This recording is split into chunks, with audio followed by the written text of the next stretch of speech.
আসসালামু আলাইকুম এভরিওয়ান, আশা করি আপনারা সবাই ভালো আছেন। আজকে দেখাবো জর্দা সিমাইয়ের একটা রেসিপি।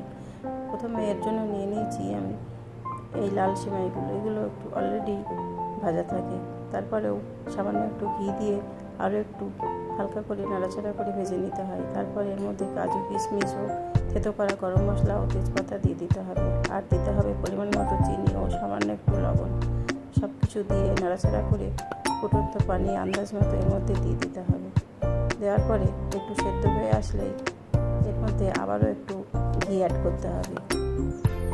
ঘি দিয়ে আবারও 2-4 বার নেড়ে ছেড়ে নেব। এরপর এর মধ্যে দিয়ে দেবো সামান্য একটু গোলাপ পানি। এটা দিলে এর স্বাদ আরও সুস্বাদু হয়ে যায়। যাই হোক, এটা একদম ঝরঝরে হয়, খেতেও খুব ভালো লাগে। আমার রেসিপিটি বাড়িতে অবশ্যই ট্রাই করে দেখবেন, আশা করি ভালো লাগবে। Thank you.